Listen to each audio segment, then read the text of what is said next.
Hello, Missy Walden here. I wanted to just broach something to those of you who are getting ready to participate in this real estate market. It is very obvious as a listing agent that home inspections are back. Home inspections are now an accepted and a negotiable, I guess I should say, and accepted part of a contract that you will be receiving as a seller. So I want you to realize, we all should realize this, but over the last 2.5, 3 years, agents had not had to negotiate home inspection contingencies. So meaning they can have a home inspection representing their buyers, but they may not understand or know how to even write a home inspection contingency out. When you have a home inspection done, when your buyers have a home inspection done, or you as a buyer have a home inspection done, the inspection is broken up into plumbing, electrical, foundation, roof, interior, bathrooms, blah, blah, blah, the whole way. So each one of those each one of those sections is documented as to, how it went with the inspection. And then on each of those things, there should be a red notation or some sort of highlight, excuse me, if there's something that is wrong.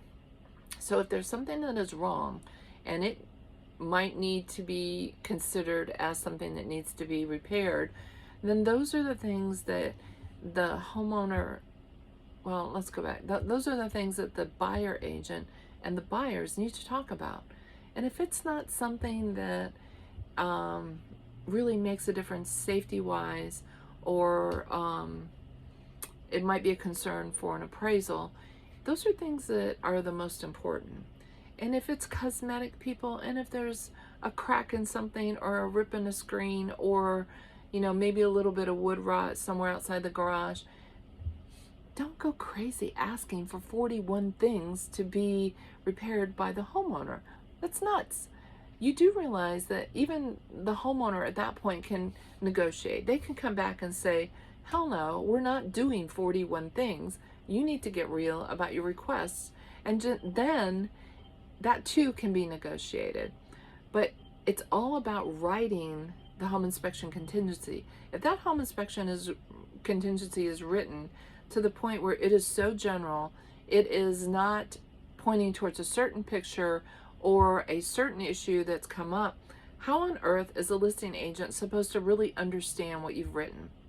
So just be smart about how you write the home inspection contingency release. And if you don't know how to do it, go back to your broker or someone in your brokerage that understands.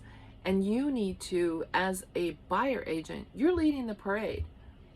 So if you're saying, oh wow, this whole house is crap and everything needs to be repaired, what do you think your buyers are going to expect? And what's going to blow the deal?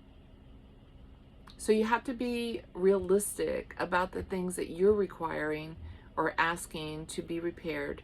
They need to be safety issues. Those are like the most important things, or high dollar things. If the roof needs to be replaced and it's on its last year of a 20-year roof, that's another thing. If the HVAC unit is not functioning properly, or if there's mold in the basement, or if there's radon that comes up on the radon remediation or on the radon inspection thing and it needs remediation.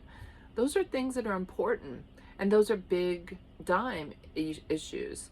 So if it comes to the point where it's a big expenditure for the sellers to go ahead and get done, and for the buyer that maybe have to do in the future, then that becomes down to probably a monetary credit. Because right now, honestly, I think it's kind of crazy to ask a seller to put in a new HVAC unit. It's very difficult to get the parts some days. Most often it would require a credit. So anyway, just be smart about home inspections, people, and might consider getting a home inspection done before going on the market as a listing. So that's my 2 bits. Bye, you guys. Hope you're having a great one.